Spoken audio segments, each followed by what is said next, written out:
Olá, igreja, tudo bem? Vamos ver o que Paulo tem para nos ensinar hoje no estudo de Coríntios. Hoje nós leremos dos versos 12 ao 24 do capítulo 7. Aos outros digo eu, não o Senhor. Se algum irmão estiver casado com uma mulher não crente e essa concorda em morar com ele, não se divorcie dela. E se uma mulher estiver casada com um homem não crente e este concorda em viver com ela, que ela não se divorcie do marido. Porque o marido não crente é santificado no convívio da esposa, e a esposa não crente é santificada no convívio do marido crente. Se não fosse assim, os filhos de vocês seriam impuros, porém agora são santos. Mas se o não crente quiser separar-se, que se separe. Em tais casos, não fica sujeito à servidão nem o irmão nem a irmã. Deus chamou vocês para viverem em paz. Pois você, ó mulher, como sabe se salvará o seu marido? Ou você, ó marido, como sabe se salvará sua mulher? No mais, que cada um ande segundo o que o Senhor lhe concedeu, conforme Deus o chamou. É isto que ordeno a todas as igrejas. Foi alguém chamado estando circunciso? Não desfaça a circuncisão. Foi alguém chamado estando incircunciso? Não se faça circuncidar. A circuncisão em si não é nada, e a incircuncisão também nada é. Mas o que vale é guardar os mandamentos de Deus. Cada um permaneça na vocação em que foi chamado. Você foi chamado sendo escravo? Não se preocupe com isso. Mas se você ainda pode tornar-se livre, aproveite a oportunidade. Pois quem foi chamado no Senhor sendo escravo é liberto, que pertence ao Senhor. Do mesmo modo, quem foi chamado sendo livre é escravo de Cristo. Vocês foram comprados por preço. Não se tornem escravos de homens. Irmãos, cada um permaneça diante de Deus na condição em que foi chamado. Aqui no primeiro versículo que nós lemos, no 7, no 12, aliás, Paulo já fala, aos outros digo eu, não ao Senhor. Então, na aula passada a gente viu que Paulo tratou bem assim, o que o Senhor havia falado, que Jesus já havia tratado, ele não trataria. Mas aqui é um caso em que Jesus não havia tratado diretamente, então Paulo trata, mas na autoridade apostólica que ele tinha e por inspiração do Espírito Santo, como a gente percebe lá no verso 7:40, que ele fala assim, segundo a minha opinião, e penso que também eu tenho o Espírito de Deus. Então era pelo Espírito Santo, na direção do Espírito Santo. Nos versos 12 e 13, se algum irmão estiver casado com uma mulher não crente e essa concorda em morar com ele, não se divorcie dela.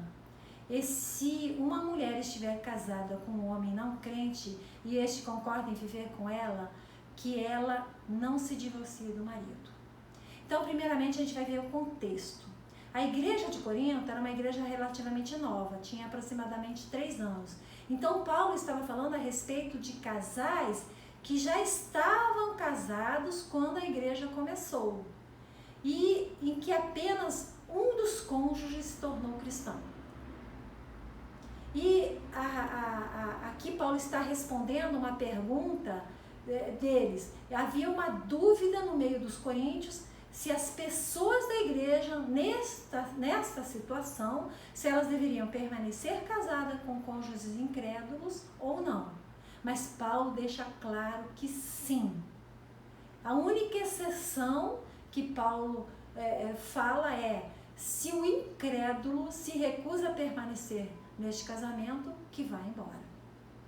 Mas aqui Paulo não estava tratando ou aprovando um casamento misto, porque lá no verso 39, que vai ser objeto da próxima aula, né, Paulo fala casamento de cristãos deve ser somente no Senhor. Então, ele estava tratando de uma exceção, de um casamento de crente com não crente que já estavam casados quando o primeiro se converteu.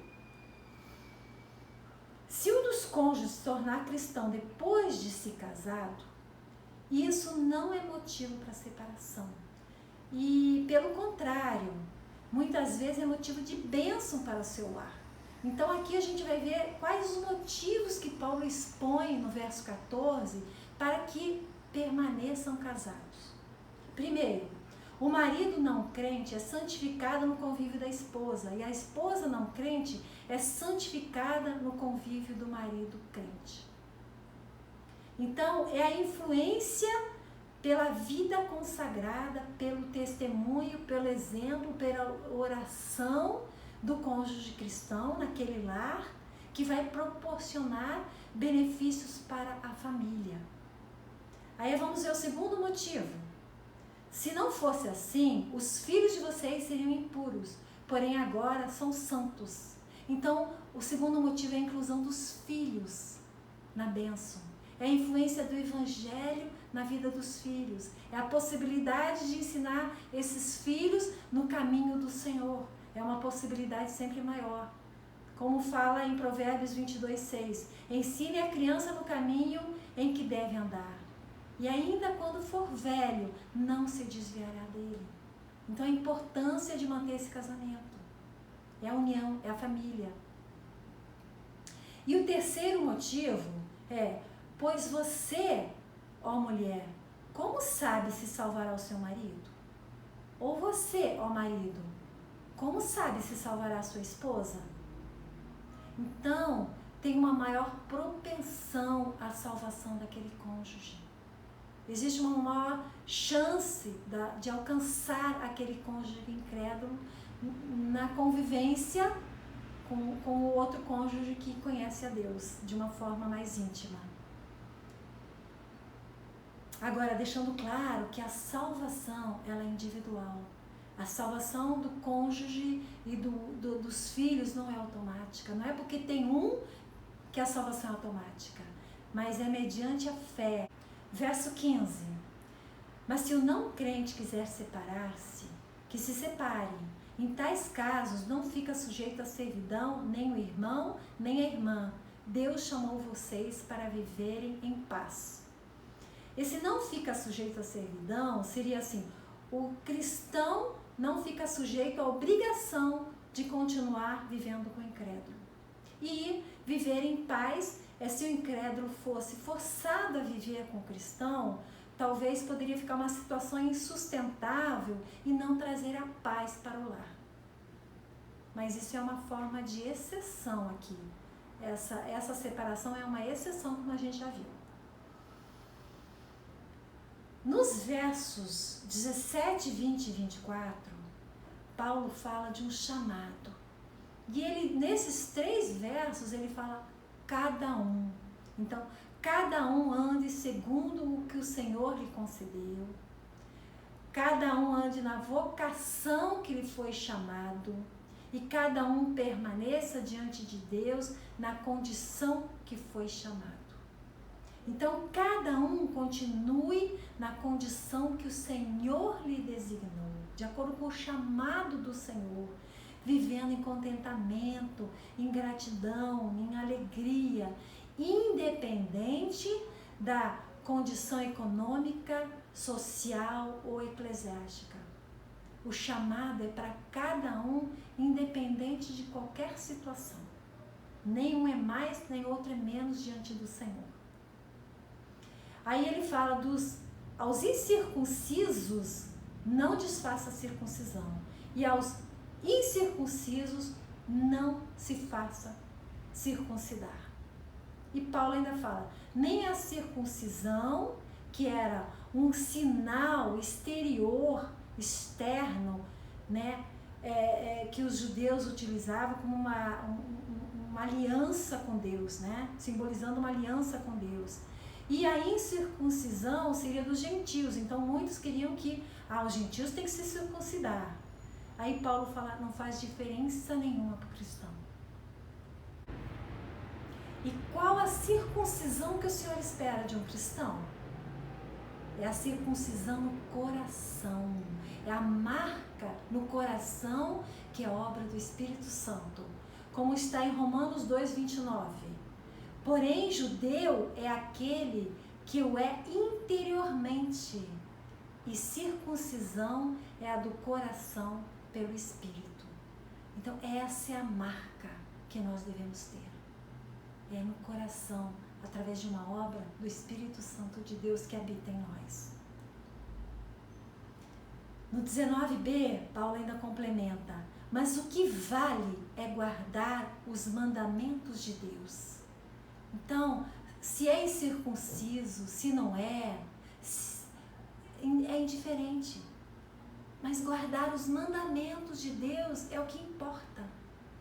Como está em João 14:21, aquele que tem os meus mandamentos e os guarda, esse é o que me ama. O Senhor pede, que é uma demonstração de amor nossa a Deus, guardar os mandamentos dele. E também em Hebreus 8:10 fala assim, eu porei as minhas leis na mente deles e no coração deles as escreverei. Então a palavra de Deus deve estar escrita, guardada dentro de nós, escrita no nosso coração. Porque às vezes a gente precisa dessa palavra dentro de nós.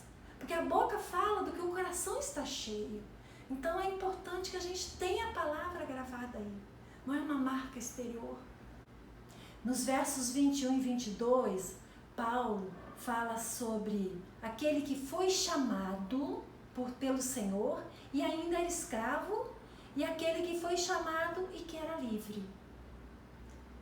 Aparentemente, essas duas classes, um tinha muito mais bens, o outro trabalhava, não recebia praticamente nada, pouquinho, né? Na época o escravo recebia alguma coisa, mas no Senhor somos iguais. Então, a condição e estado externo não é importante, mas sim ser chamado no Senhor. Então, é a importância dada por Deus a qualquer classe, a mais favorecida e a menos favorecida. O escravo que é chamado deve reconhecer que torna-se livre em Cristo. Cristo nos chama para ser livres. Conhecerei a verdade e a verdade vos libertará. E o livre que é chamado, ele torna-se escravo no Senhor. E para finalizar, o verso 20. Vocês foram comprados por preço. Não se tornem escravos de homens. Então, comprados por preço. Quem pagou esse preço? Foi através do sacrifício de Jesus na cruz. Ele pagou o alto preço. E mediante a fé em Cristo, nós temos a salvação, que é pela graça, mas ela não foi de graça, porque Jesus pagou o alto preço. Jesus nos resgatou. Vamos pensar assim, e se fosse um sequestro? Aqui no Rio de Janeiro tinha muito, no Brasil em geral, né? Hoje em dia temos menos, tem uma delegacia inclusive dedicada somente para isso, né? Mas aí vem o sequestrador, leva alguém para o cativeiro e depois ele pede um resgate. Aí você imagina se fosse um familiar nosso e que nós não tivéssemos condições de pagar. O preço era tão alto que seria impossível. Mas aí de repente aparece alguém que paga esse preço por nós. Alguém que paga esse resgate. E liberta essa pessoa do cativeiro. Resgata a pessoa que estava lá naquele cativeiro, ela é resgatada. Ela é liberta. Como nós seríamos gratos a essa pessoa? Imagina. Então, como é que a gente não vai ser grato a Jesus? Ele, através da morte dele, nós temos a vida. nós temos vida em abundância, nós temos vida eterna. Mas foi por amor dele, amor do Pai, por amor, Deus amou o mundo, Deus amou a mim, Deus amou a você, que Ele entregou o seu Filho para que nós tivéssemos vida eterna. Jesus, Ele pagou esse alto preço para que nós sejamos salvos. E a salvação é pela graça. Mas a única coisa que Ele pede é que nós tenhamos um relacionamento com Ele. É que nós reconheçamos a Ele, que a nossa fé seja colocada em Cristo, que nós saibamos que Ele, reconhecermos e sermos gratos por tudo que Ele fez por nós. Esse amor não tem igual. Eu acho que assim, alguém que nos resgatasse de um sequestro, que é de uma vida passageira, porque nós somos peregrinos nessa terra, a gente já seria muito grato. Imagine o quanto nós devemos ser gratos a Cristo, ao nosso Pai que entregou o seu Filho por nós. Nós devemos ser libertos no Senhor, escravos de Cristo, mas não escravos de homens e nem escravos do pecado, porque Jesus pagou esse preço. Ele quer nos perdoar, Ele que pode nos perdoar. Então vamos orar? Senhor Deus, eu te agradeço, Pai, pela obra de Cristo na cruz. Eu te agradeço por esse amor tão grande que nos resgatou, que nos possibilitou sermos alcançados por Ti. Pai, nós falamos no início desse estudo sobre casais em que ainda um não se entregou a Ti. Senhor, talvez os filhos ainda não. Senhor, que você já pagou esse alto preço, que toda a nossa casa, Pai, possa reconhecer a Ti, possa ser grata a Ti, possa servir a Ti. O escravo às vezes serve o amo, Senhor, por uma obrigação, mas que toda a nossa casa possa servir a Ti com alegria, com contentamento, Pai. Senhor, que nós sejamos todos gratos a Ti pela obra. Jesus, muito obrigada, Jesus, por tudo que você fez por nós. Senhor, continue guiando nossas famílias, Pai. Continue santificando a nossa casa. Continue santificando o nosso lar. Continue abençoando as famílias, Pai. É o que te peço, Pai, e te agradeço. Em nome de Jesus. Amém.